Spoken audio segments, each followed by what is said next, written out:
We're back. Yeah, we are. We're back. Yeah, Hi, we're everyone. 4 months rest, so we should be ready and able to go. All the Yeah. energy. Yeah. Yeah. Well, Uh, Kath, I'm glad you're recovering from your illnesses, and hope yeah. your recovery continues. And Well, thank good to be you. doing this again. Thank you. I'm loving doing it. And for those of you, if you can see that I have a lung issue, so I'm going to be having to wear the cannula during these shows, but that's okay. And that's the oxygen. That's oxygen, right? Yeah, Yeah, right. 24/7 oxygen, right? Yeah, it's a Yeah, shame, but better that than anything right. else. So here we are. So everyone, today is a day you'll never even remember, or not remember. We'll have that is the only time you'll ever see it. It's 2/22/22, It's all twos. February 22nd, and this is also my sister-in-law's birthday. Happy Yeah, birthday, sis. yeah. She'll watch this. Yeah. Okay, So good. yeah, very All right. special day. So today, Ron, we're talking about something very, very serious, dealing with danger in the economy and stock market. Whoa, what is happening? My gosh. Well, it's funny. Our very second show. So we started this show. I'm just might as well remind people who may be watching this for the first time. But at the end of 2019, Kathy and I decided to do these shows. So the first one was in the beginning of 2000, that's 2020, and we did it to warn baby boomers because I've been a financial advisor for a long time, and my friends are baby boomers, and I see the way they're investing, and there's a lot of dangers out there, and we've been warning people, investors, but especially baby boomers, that they're out there, and it's taken really long. I guess when we started doing this, we think by this time the stock market would have crashed and bond prices would have been going down, but that's just now beginning to happen. So we'll probably only do these shows once in a while. We started doing them every other Tuesday, but now there's stuff to talk about. We're seeing real inflation, which we've been talking about before, but this time it's coming real. Um, the Fed is talking about addressing that. We're going to talk about how effective they might be or might not be. We have Ukraine, brand new thing. So why don't we just jump into it, Kath? And just I got a lot Okay. to talk about, so I'm going to go pretty fast, just because I know people are going to lose interest pretty quick. But I want to say this: the end of the show is something we have not done before. And I'm going to tell you some of my personal thoughts about how you can best protect yourself in this current mess. So the next slide, Kath, please. Okay. So we're talking about the dangers, and you can see the potholes there. But on the next slide, I want to talk about the agenda for today. And we're going to first talk about the threats. And we got inflation, we got stock markets plummeting, bond markets plummeting, and what we can expect from the Federal Reserve. And I'll just spill the beans here. I don't think the Fed can stop what's going to be happening here, but we will see. And then I have an interesting mind game I want to play with you. And I think we might have been hustled. And I hope that intrigues you enough to stay around to see what the hustle might be. Whoa. And then finally, I'm going to talk about how you can best prepare yourself. So let's go to the next slide. And I've written a book called The Baby Boomer Investing in the Perilous Decade of the 2020s. And it's basically a tour of all of our webcasts, about 35 of them. So every chapter in the book has a link to one of our broadcasts. But in the introduction to the book, I say that there are 5 reasons that it's really different this time. And most of the time when you hear it's really different this time, it's not. It's Because you can not. look back somewhere in history, we've had a similar situation. But let me say what these are. And I've had one of our shows, I had a little debate with our guest. He was an award-winning author, and we had a lot of fun with it. Remember that, Kath? That Yes, was they do. Yeah. Gil Weinrich. Yeah. Yeah. Right. So the first one is undeniable. Interest rates are going to start to go up, but they've never been lower. And I have a chart I use that's got the 100 years of interest rates. And interest rates are down at about 0.5%. And that's when they reach their lowest. They've come up a little bit now, but still very, very low. We have never, ever printed so much money. No, And that is as scary as can be. it is. And Because we're going where's to it talk coming about from?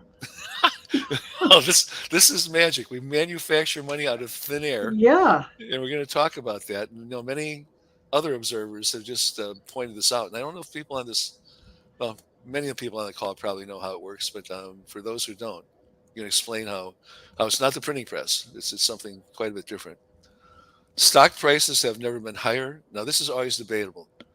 Every stock market bubble is preceded by a debate where many people say, no, it's not. The stock market still has a long way to go.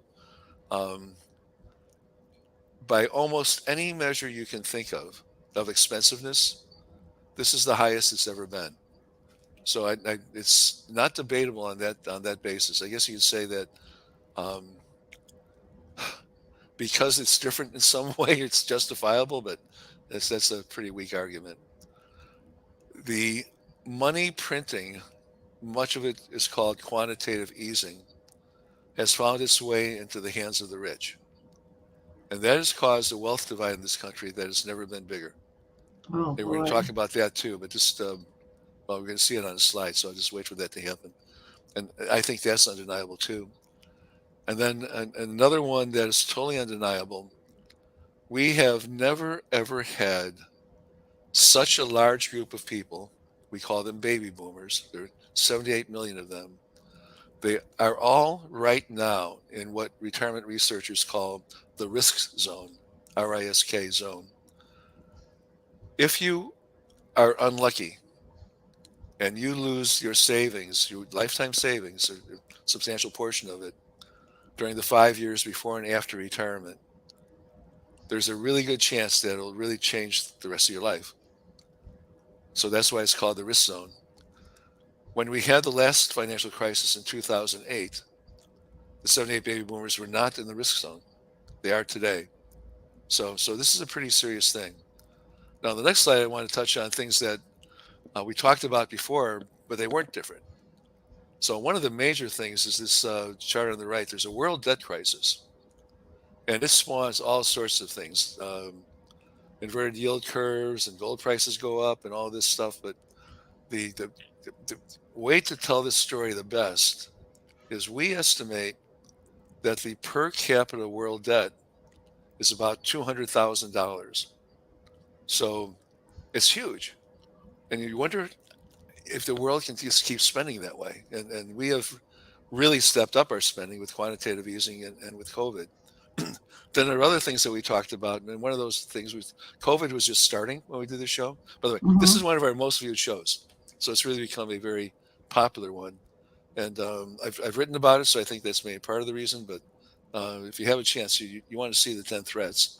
We're going to talk about more today. But so the new one is Ukraine. I didn't have it on there. We talked about COVID beginning, but it was not yet declared a pandemic. So we've got a whole bunch of things that have been with us for a while. But the one that gets probably discussed the most is the off balance sheet debt. And that's on the next slide, Kath. People on this call who are baby boomers are probably on Social Security.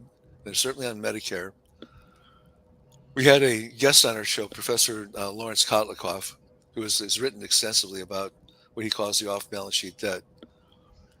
The Government Accountability Office has already reported that Social Security will go broke in 2026.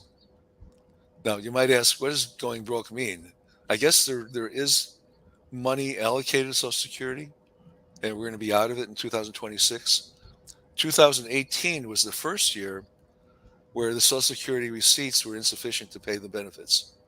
So we've been sort of spending more than we bring in for about 4 years. Oh, geez. So that liability, by the way, the official liability is 27 trillion dollars. GDP is $21 trillion. So we are officially owing more than 100% of GDP before we take in these off balance sheet debts. Social Security is approximately another $29 trillion. 29 trillion. Just think of that number. It's huge. Wow. But Medicare is the big nut. It's more than $40 trillion. And that one is forecast by the Government Accountability Office to go bankrupt in 2034. So if you add that all up, it's more than $100 trillion, 5 times GDP. So I'm just trying to Yeah, put in I don't want to perspective. be I don't want to be morbid, but I'm going to be gone by then. Well, you can sort of look at this.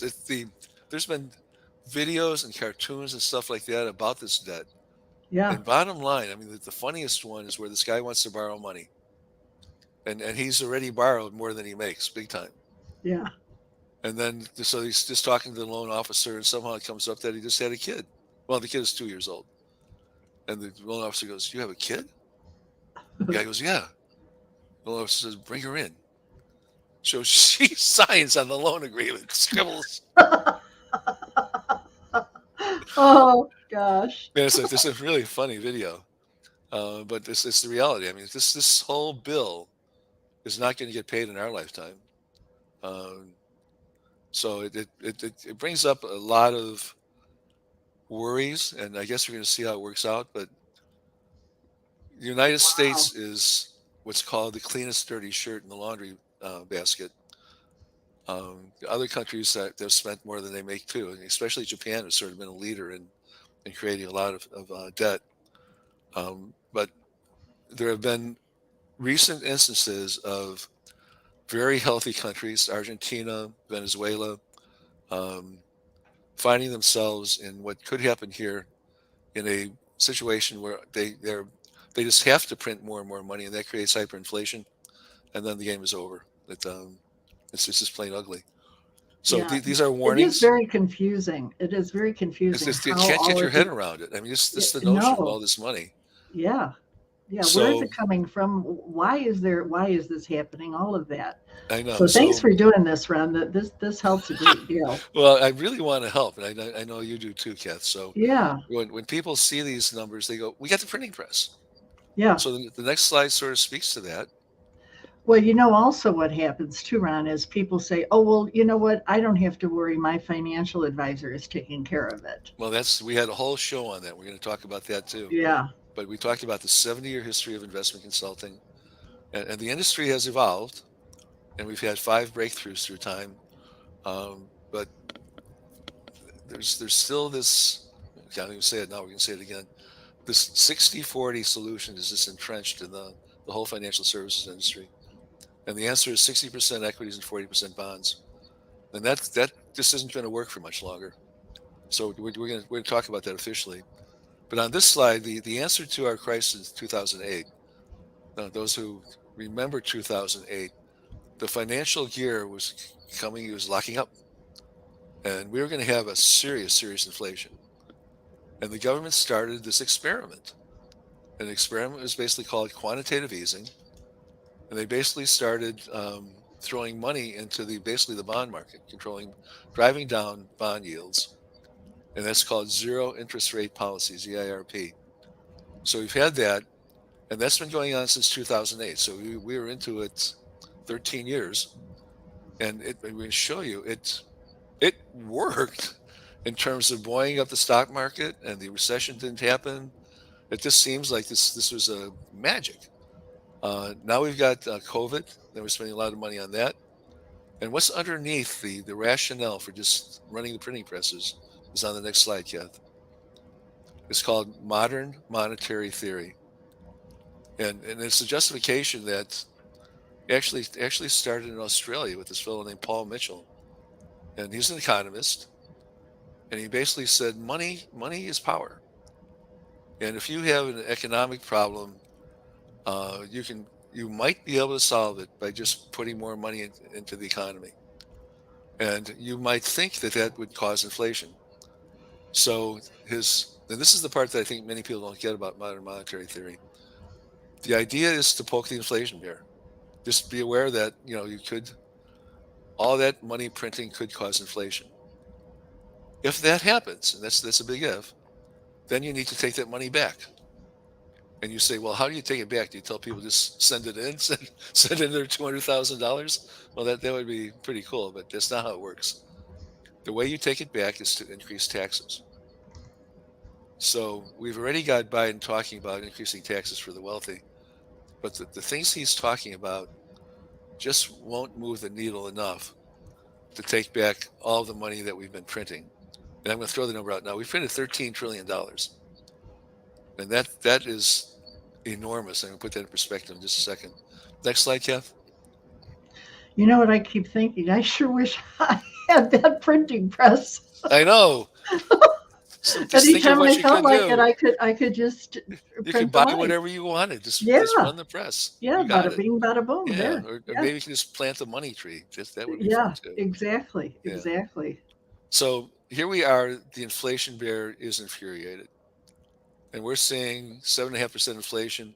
It's it's higher than most people, certainly the millennials, have seen. But we also saw double digit inflation in the 1970s. So we've had higher inflation.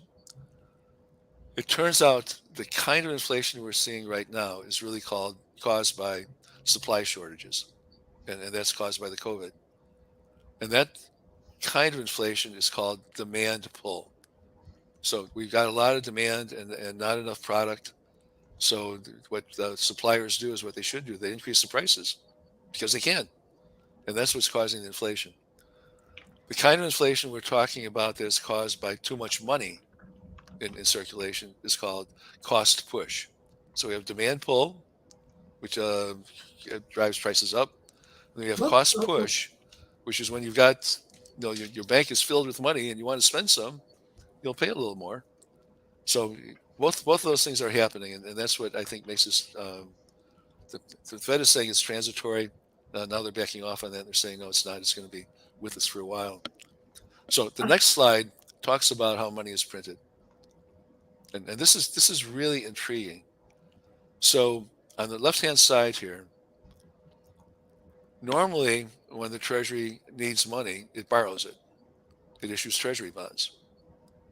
When you got your COVID checks last year, it was issued by the Treasury. The U.S. Treasury issued those checks. Well, they needed some quote money behind those checks, so they borrowed it. Under normal circumstances, Japan and China and other countries buy those bonds because the U.S. dollar is very strong, um, but they're having their own troubles. So most of the new Treasury issues are being bought by the Federal Reserve, and that just think about that. This is money's being manufactured out of thin air. So every dollar that the Treasury needs, the Fed buys it, and Wow. they're mostly buying it to keep interest rates down. So trillions of dollars have gone into quantitative easing. And the right side of the panel there, the upper panel is the roughly $4.5 trillion that was in quantitative easing through 2021. And the report on the success of modern monetary theory is look, we issued all this money, we did all this quantitative easing, and inflation is still 2%. This thing really worked. We poked the inflation bear and it's still sleeping. Well, what really happened there is that money went in, first of all, into the bond market, but many of those people who were selling their bonds to the Federal Reserve were buying stocks. So both the stock and bond market has gone up. And we have seen inflation in a place you don't normally look for it. You normally look for inflation in consumer goods, in Right. groceries and rents and things like that. It's called the Consumer Price Index, CPI. But that's not where the inflation is gone. It's gone into the stock and bond markets. So investors are suffering from what's called money illusion. That somehow buoying up these prices artificially has made these stocks and bonds really worth more when they're not. It's just this phony fake stuff. The more recent spending has been COVID spending, and that's been $5.5 trillion. 1 trillion of that went directly into our pockets in what's called helicopter money, and that's in the bottom panel. That money is going to move the inflation meter because people now the, the the the demand pull is happening, causing prices to go up. The fact that the public is now $1 trillion quote richer, they got more paper than they had before, makes it a little easier to swallow. But that now is starting to move the CPI, and that's what we're seeing with the current 7.5% inflation. So that's the mechanics of what's going on.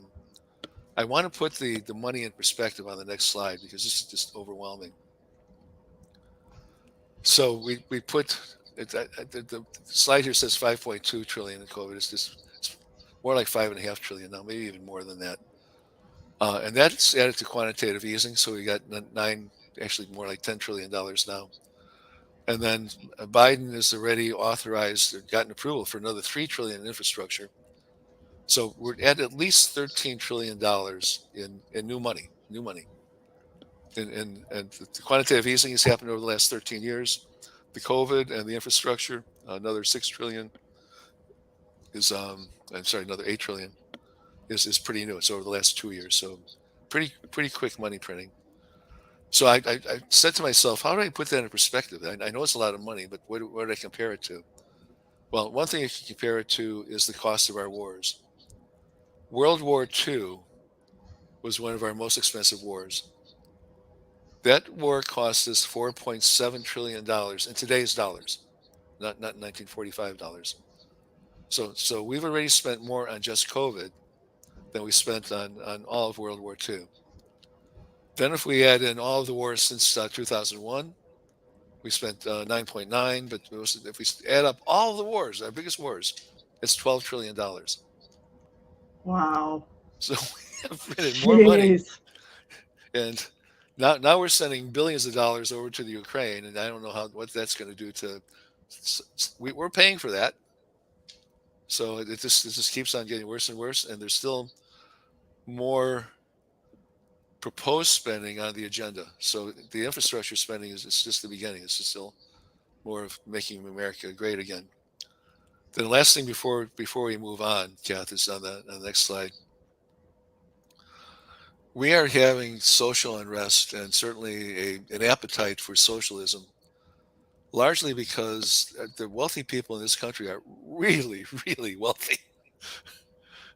The, the top 1% controls, I can see this on my, yeah, controls 68% of the wealth. You add the next 9%, so you got the top 10%, they control another 38. So 68% of the wealth is controlled by the top 10%. If you go just to the top half of this country, the, the people who are above median in this country control 98% of the wealth.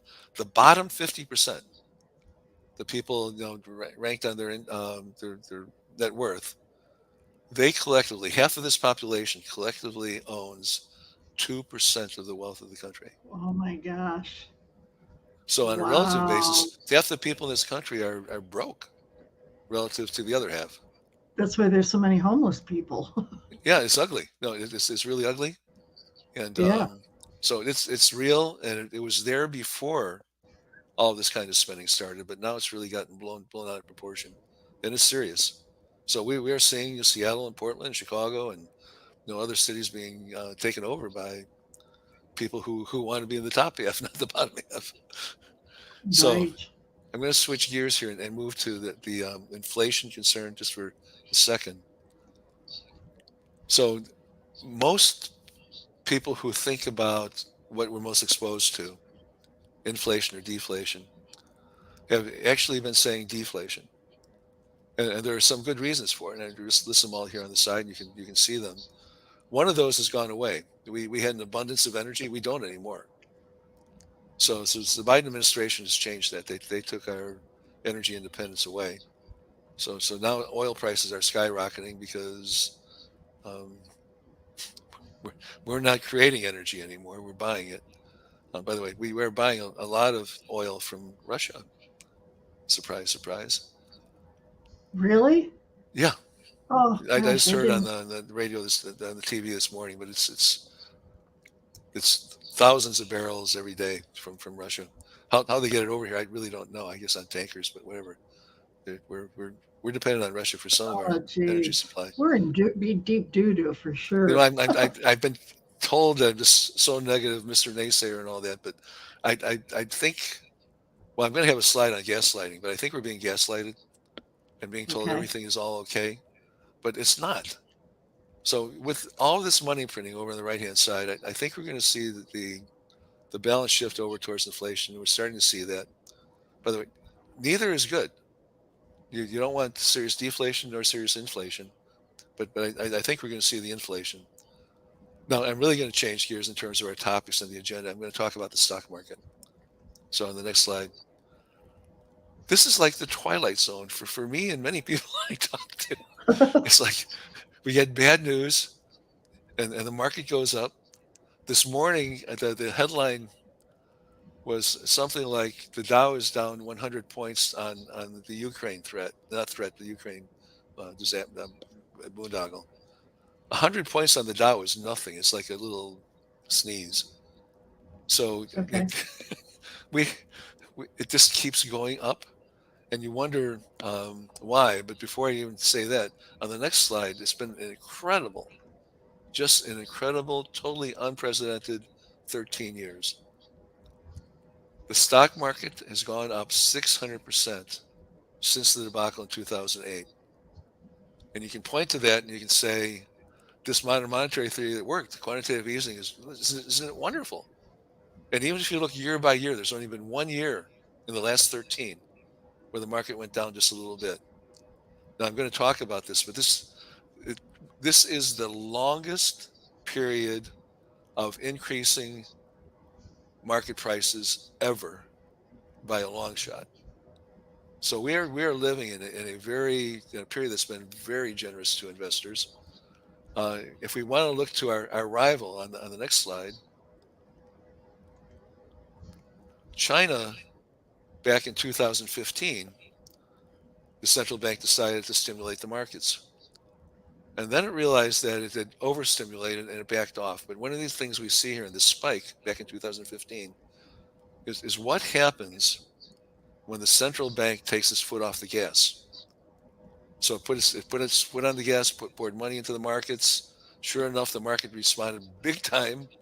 And then they said, oh man, I think we've overdone this. And then it returned back to normal. If you look at the U.S. stock line, it's almost a mirror image of where China was in 2015. So can the Fed continue to pump up the markets? I don't think it can when it needs to fight inflation. It can't do both. So this brings up the notion of what is a bubble, which is on the next slide.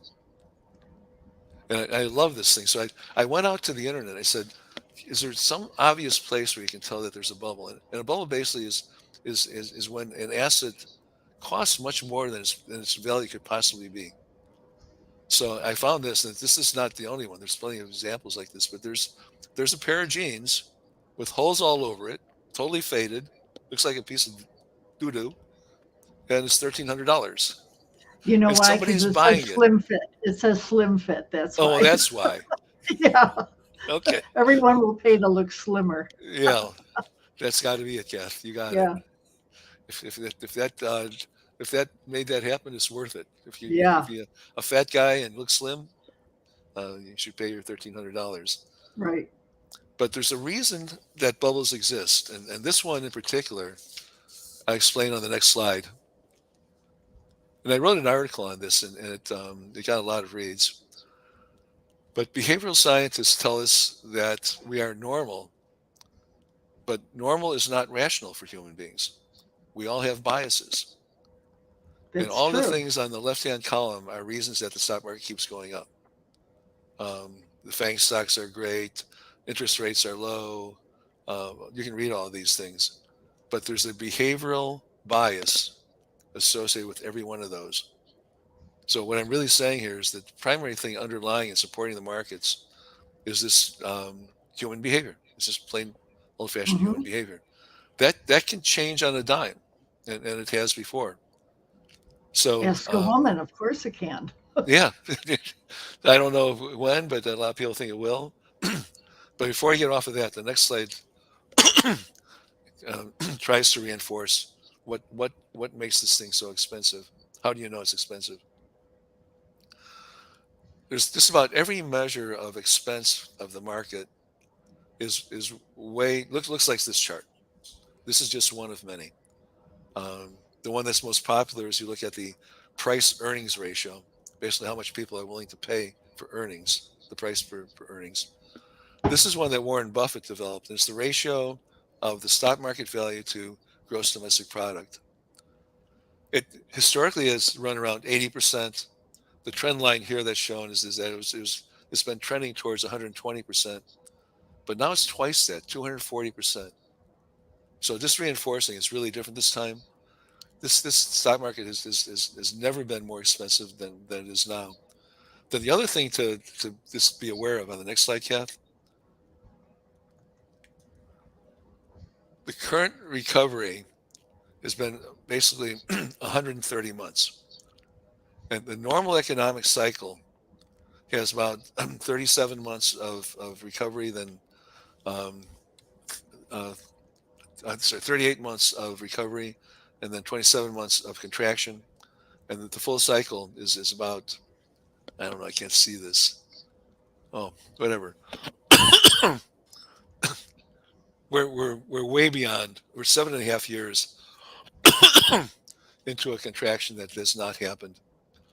So this, some people say, well, it did happen in the first quarter of 2020.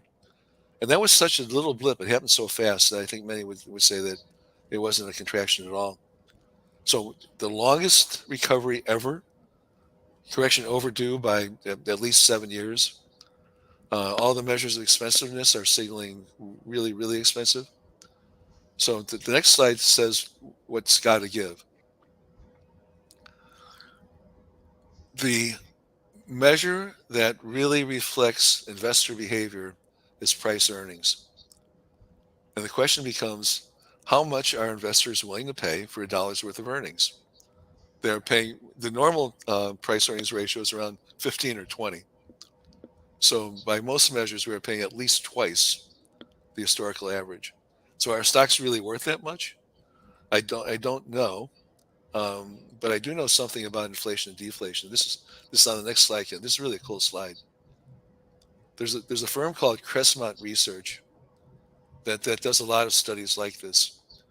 And what they're showing here, the dots on the page here are showing inflation on the vertical scale. So if you're towards the bottom, we've had low inflation. Towards the top, we've had high inflation.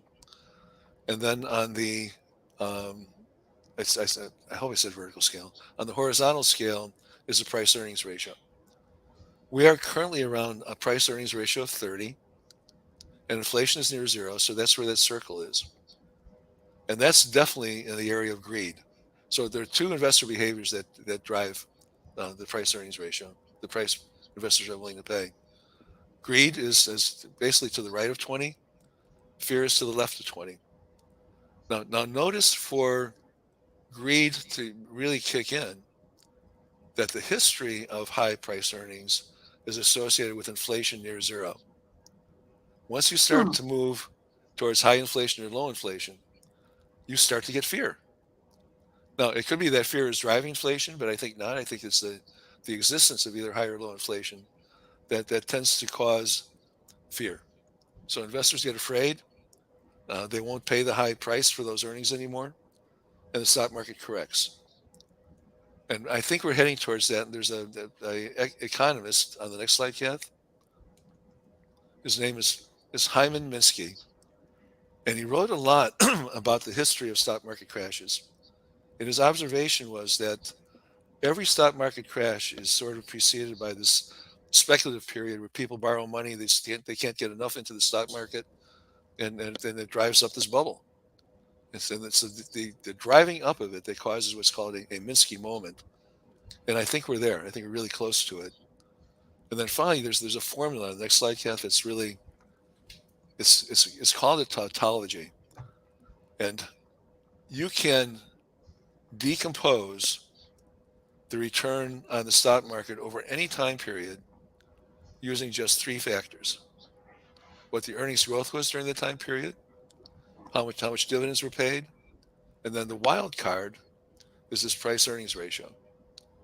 So I constructed a table that has, so we know the dividend's around 2%. But the earnings growth, we're not sure of. It's probably going to be around 4 or 6%. The price earnings ratio is around 30 to 35. So if you go to the bottom row of the table, that's the PE of 35, which says the stock market stays at a very high price. And then we get earnings growth at 6 and we get dividends at 2.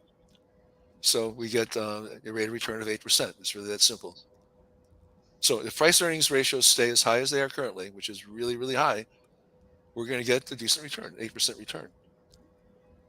But if investors stop being willing to pay really high prices for those expensive genes, and the price earnings ratio goes back to 15, for example, we're going to get a stock market correction that's more than 50%. So stock market will go down by even more than it went in 2008. And there are Wow. commentators who are saying that that's the kind of correction we should expect. By the way, every day the stock market goes up, the further down it's going to go and it corrects. So it's been an interesting time to watch what's going on. So on the next slide, I just want to put what I think the 2020s are going to be. So this is the rates of return on the stock market by decade.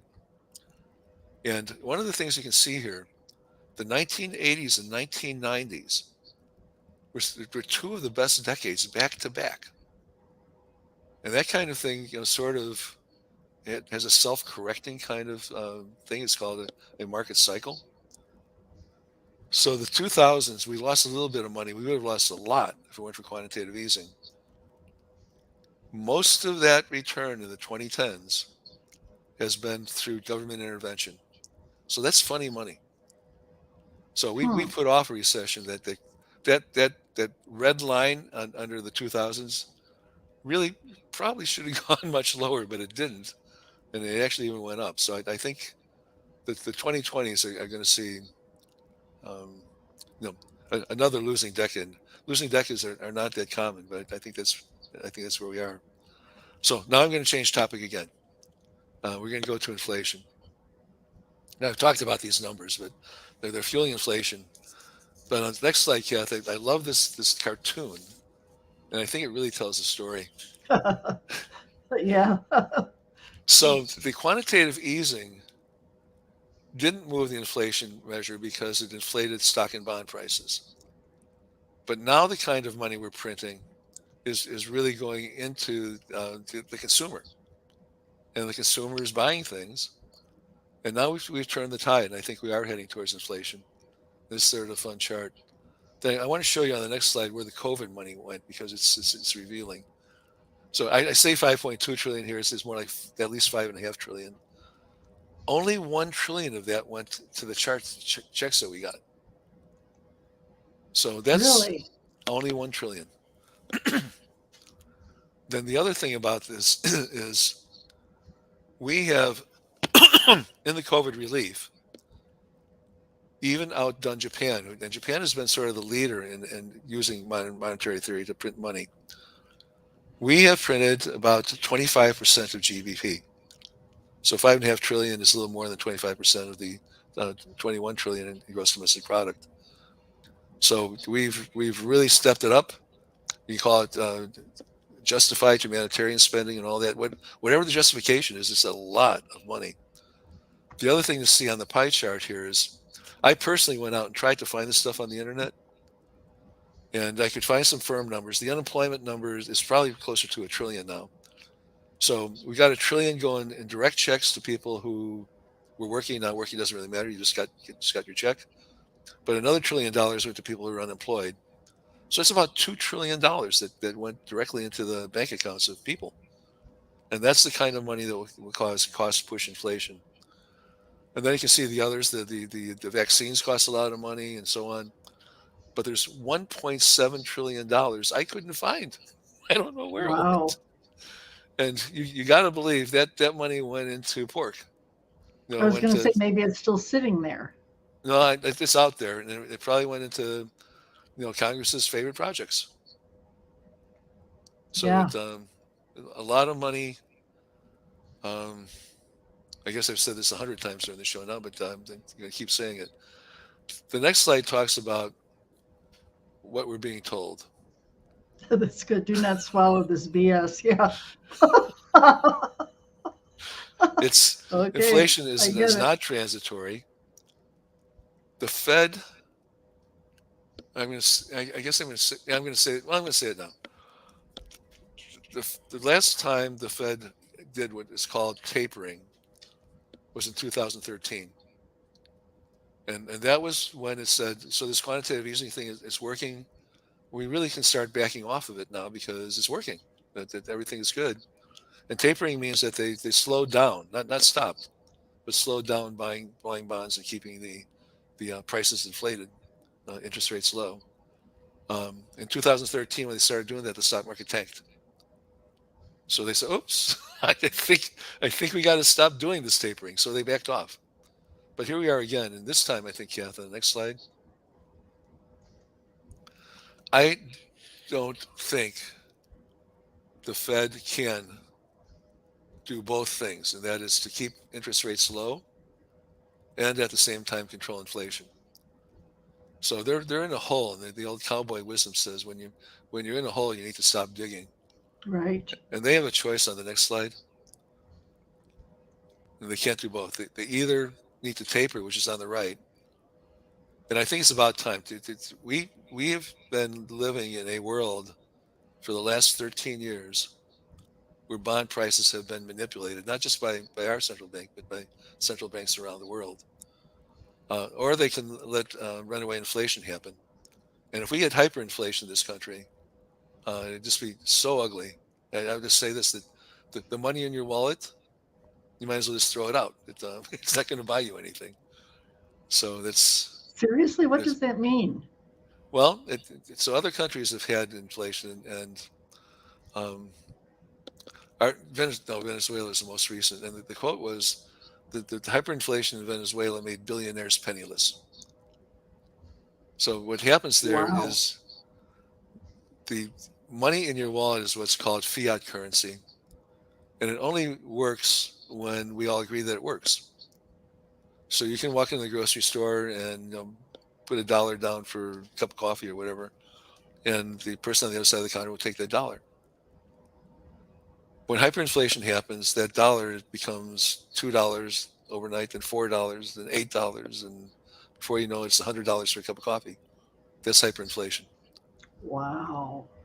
So it destroys wealth, and it's really really ugly. I hope we don't get it, but it's happened before to Venezuela and Argentina were very rich countries, but just found themselves in this trap where they're printing and printing money, and before you know it, it was not worth anything. So we had a whole show on this, on basically alternatives to money. Yeah, right. Yeah. So Bitcoin gold and generally works. Cryptocurrencies, I think, only exist today because people are afraid that the fiat currencies are not going to hold up. So a right. little digression here, but so one of our shows that actually on the next slide, Kath, we talked about the double whammy.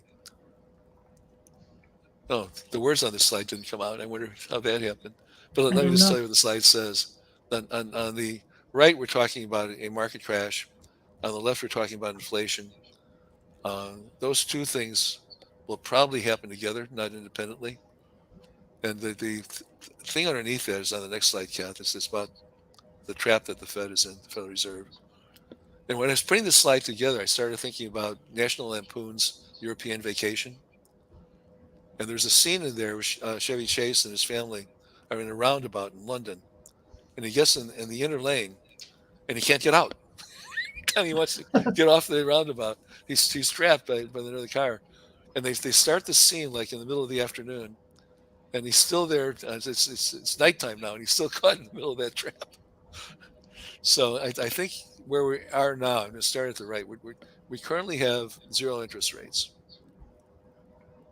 Fed really needs to taper and at least do less of it. Maybe not stop it, and probably they won't stop it right away. They'll sort of ease into it, try to navigate and actually get a reading on what it's doing to the economy and to the stock market. So the next yellow bubble there says they can't let interest rates go back to normal. By the way, normal in a 7% inflation environment is a 10% interest rate, way above the 1.5% we got now. If they were to let it go to normal, we couldn't even begin to pay the interest on the debt. So right now we owe $30 trillion. If we can keep interest rates down at 1%, the debt service is $300 billion a year. And that's not bad because the tax receipts are 3 trillion. So that's 10% of the tax budget. But if interest Wow. rates go up to 10%, we're spending every penny of our taxes to pay the debt. So you see the trap there. We can't let interest Yeah, rates go up. wow. It'd be terrible.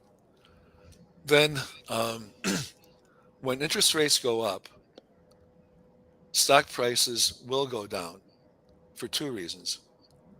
One is now bonds become a more realistic alternative to stocks. You can at least make some money on it, which you can't do now. And second, investment analysts determine a fair value on stocks by forecasting the future earning on the stock and then discounting it back to today.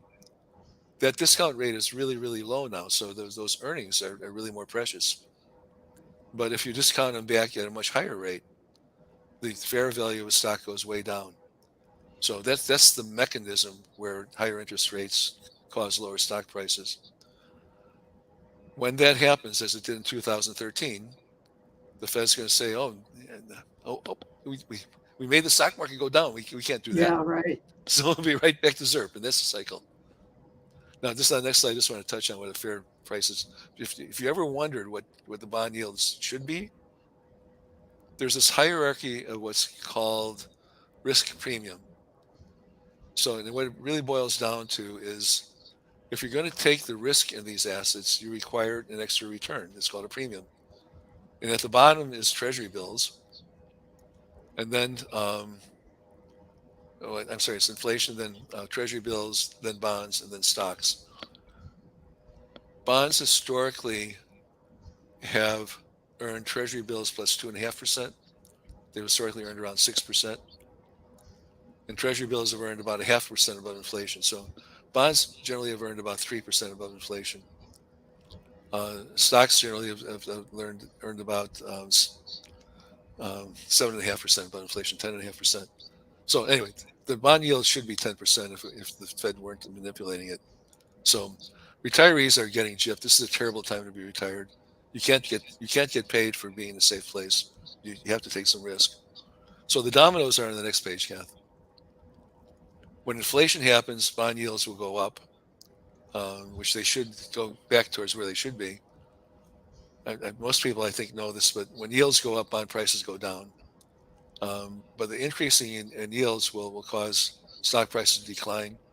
In the upper right-hand corner, tapering is going to go on in this part of the inflation scheme that is affecting the stock and bond markets. So those will go down.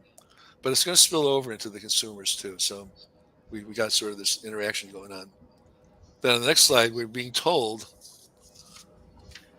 by the way, just this morning, I read Goldman Sachs says with this Ukraine thing, the stock market could go down 6%.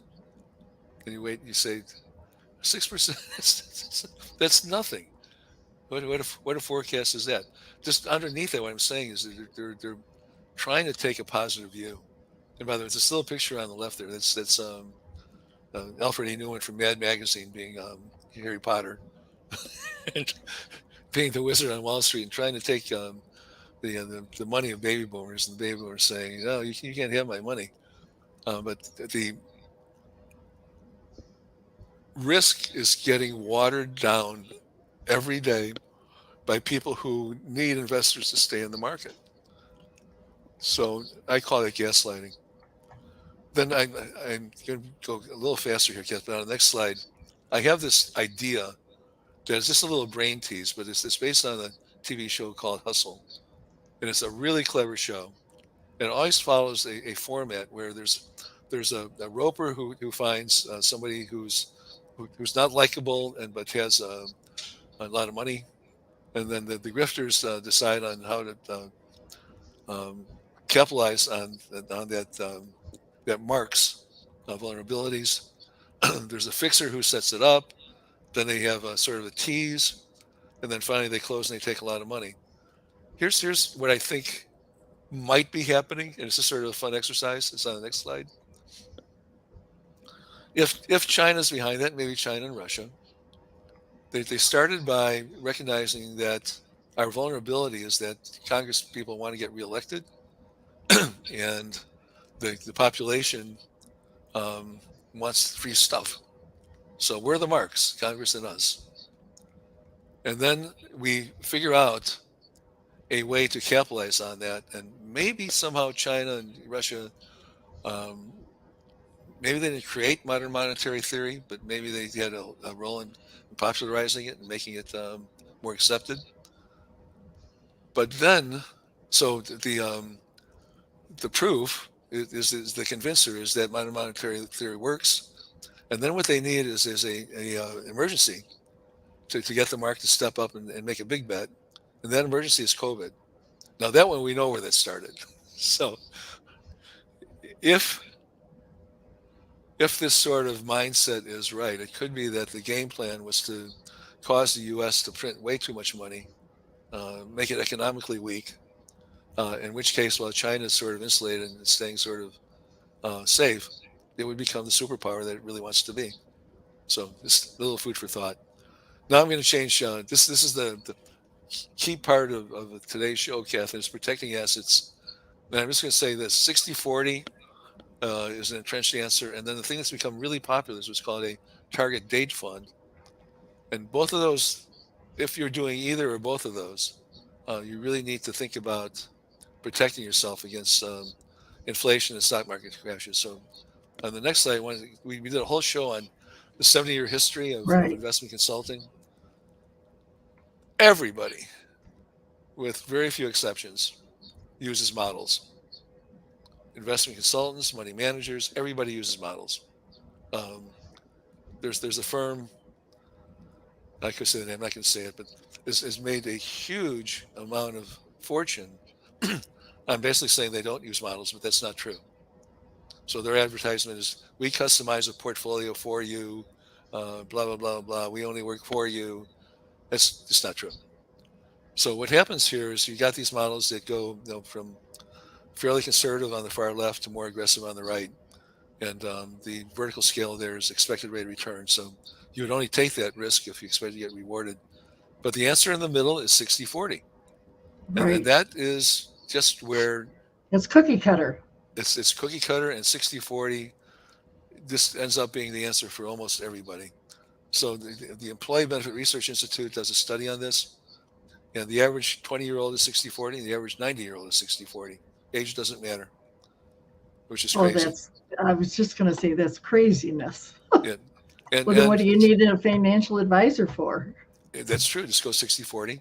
Yeah. A lot of people are writing about that being the wrong answer. That's too risky in this environment.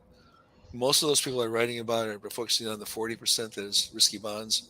And no surprise, they've got something to substitute for the bonds. But it is too risky. I'm going to say what else you can do. The next slide is about target date funds, actually, the next few. There was a congressional inquiry early last year to the Government Accountability Office asking for an explanation of why target date funds are so risky at the target date. And I think it's becoming a warning. There's this thing called sequence of return risk that, let me just say, it's really important to be safe for people near retirement. That's called at the target date. So let's skip the next slide, Kathy. It's pretty complicated. I don't have time to go through sequence of return risk. But people on this call could Google sequence of return risk and the risk zone, and you can see that it's real. If you lose money during the 5 to 10 years before and after retirement, you're toast. But let's look at the industry, the target date fund industry on the next slide. Oops. The industry has decided to classify target date funds as either to or through. To funds end at the target date, through funds try to serve you into retirement. Those distinctions don't make any difference at all. What does make a difference is safe or risky. And there's most of the target date funds are risky, and they end about 85% in well, 55% in equities and at least another 30% risky bonds. So that's about 85% in risky assets at the target date. That's a mix that lost 30% in 2008, and it's going to lose more in the next correction. There is a small group of target date funds that are safe, and they're sort of anchored by the world's largest savings plan. The Federal Thrift Savings Plan is the largest savings plan. It's $800 billion. And it is about 30% of risky assets at the target date, 70% in government guaranteed bonds, so very, very safe. It's joined by a design of mine called the Safe Target Date Fund Index, and also by a large union called the Office Professionals and Other Employees International Union, OPEIU. So a small group, but nonetheless, I think the meaningful distinction is between safe and risky, not between two or through. Now, I've got another fun slide on the next one, Kath. And this is another thing.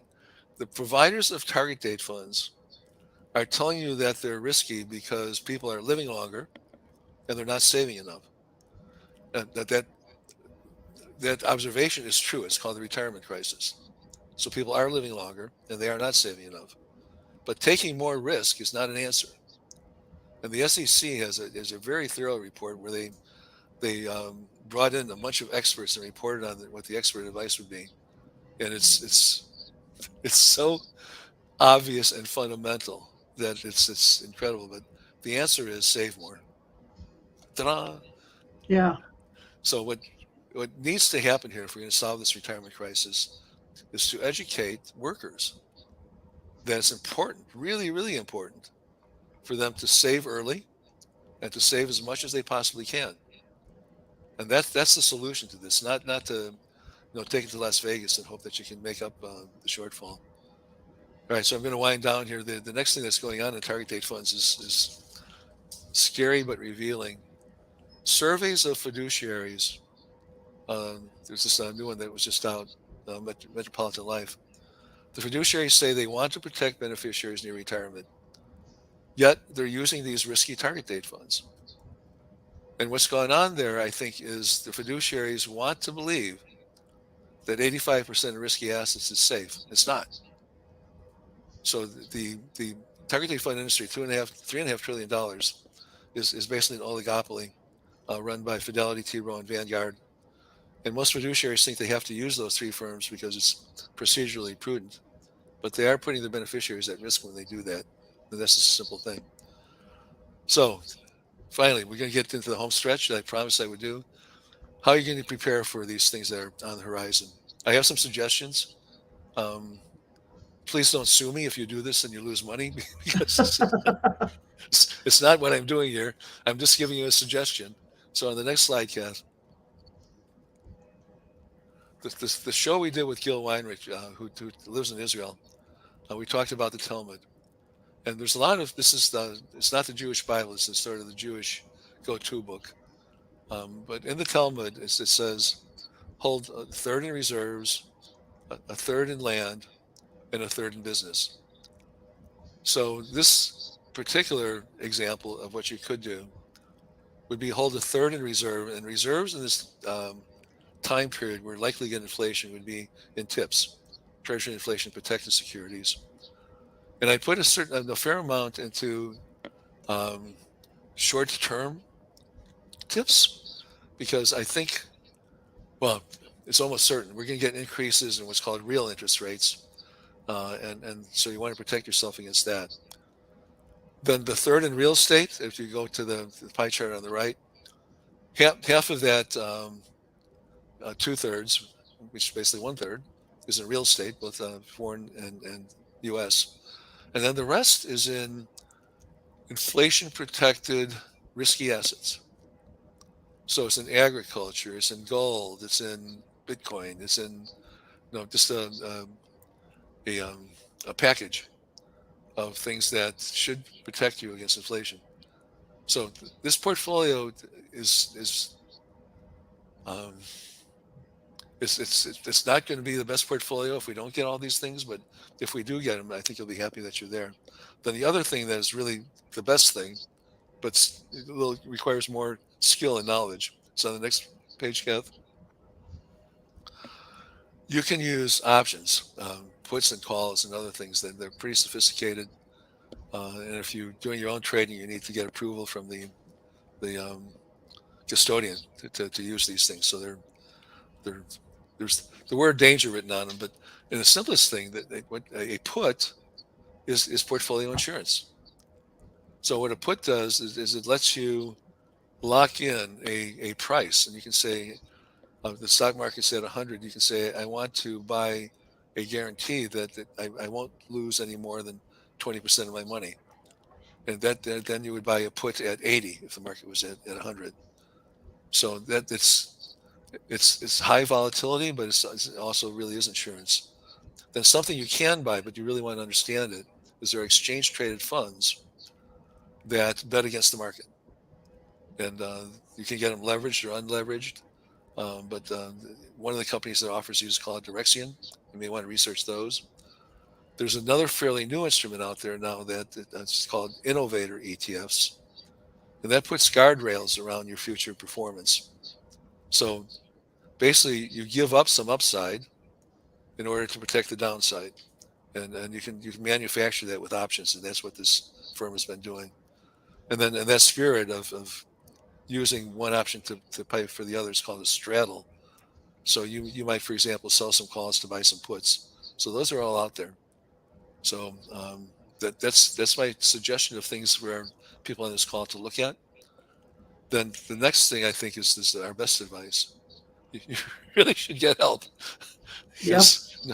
because this is so dangerous and so sophisticated. Um, and we know maybe we've been a little hard on consultants and advisors, but you really need to trust but verify. And you really need to start with, if you're 60/40 now with all these threats out there, um, you ought to think about it. So we have some help. I'm going to just go through this quickly. I've written a book, and it's $9 for the Kindle. We recommend the Kindle because it will open up videos for you to watch in addition to doing the reading. Then on the next slide, we've got various ways to help you. In addition to that, we've got some websites. Um, we've got this thing called Age Stage that gives you example portfolios for your age and risk capacity. We've been working on a thing called Glide Path Wealth Management that would, if it comes to fruition, would provide uh, services to individual investors rather than to institutional investors. But on both those websites, there are ebooks that are free for you.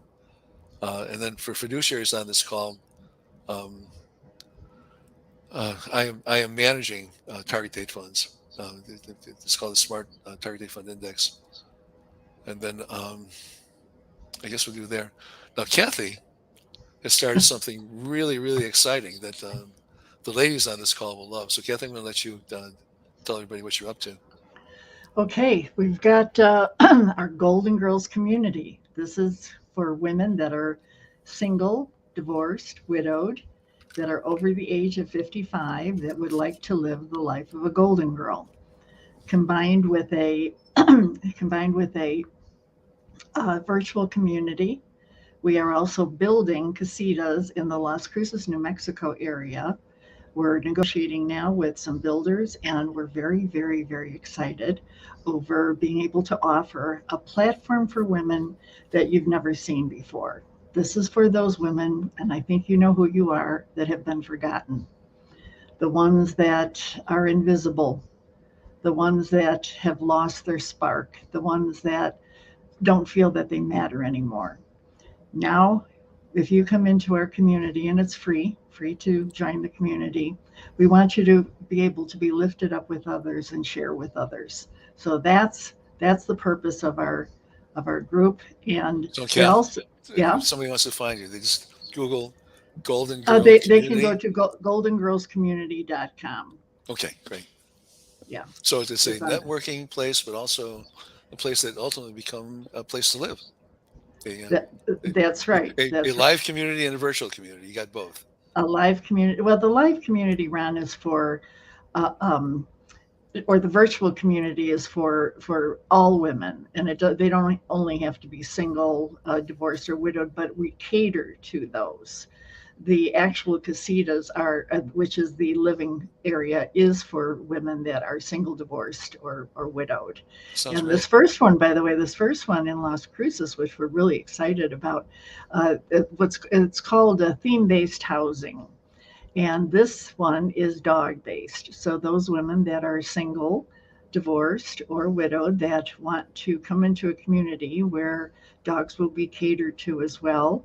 and your dog will be pampered, then you want to look into coming into the Las Cruces area. Oh, I don't know if cool. I told you, Ron, that Las Cruces now is being considered as one of the go-to places for retirement now. I know. I think I sent that. Maybe I thought I sent that to you. I saw that. Yeah. Yeah, As I it say, yeah. It's yeah, like number it's 2 or number 3. Yeah. right, Undiscovered right. treasure. Uh, well, it's taxes are extremely low, and at one time they used to tax Social Security, and they no longer do. Oh, good. And that just went into effect. And there's a new upcoming area, and Netflix is coming into the area, so Oh, it's it's the thriving. place for retirement. Yes, That's and great. affordable, Yeah. and the Well, weather's that's why good. it's on where it is on the list. Yeah. Right, right. So that's it. You want to talk about the last slide, Kath? Just let me Um, say it. Kathy does a great job of doing this show, and she has other shows that she does, and she's made her services available. I think, Kath, to other people that want to use your skills. Right, right. Yes. I produce live shows through a company called Picture Moment Pet Productions. I'm a partner in that. And actually, we produce 3 shows right now. This show, The Dog Connection, and we'll also be producing the Golden Girls Living Show. We produce more, but these are the ones that are, this is our grassroots. This is our core ones. We've been producing The Dog Connection for, oh gosh, since 2012. So over With how many 10 followers, years. Kath? We've got about 200,000 followers, but we reach about 6 million people per Wow, month that's on that incredible. show. That's great. Yeah, yeah. And then, of course, there's Ron, and Catherine Weinstuck is my partner in the Golden Girls Community Project. So we're excited about that. And for any of you that are interested in being involved in having your own show, there's a lot of nuances that you don't know behind the I scenes. can attest to that. I tried to do my own. What I'll even share with the audience here. I couldn't find the stop button. I, I spent a couple of minutes just keeping the Yeah, audience wondering what the heck that guy is doing, trying to find the stop button. So it's it's exactly. it's it's it's challenging. Yeah. And I should mention on this show, I did put a link into the actual comments for the slides that you saw today. They're up on SlideShare. So I put it in there. And today we were using a new technology for the PowerPoint. So some of them were not as clear as we wanted them to be, but that's okay. You can always get them by clicking the link to Yeah, SlideShare. good. That's good, Kath. Yep. Great. Well, Okay. thanks everybody. We went a little over our normal time, but hopefully you hung with us for the whole show. Thank you. Yeah. Okay. We'll see you next time. Bye.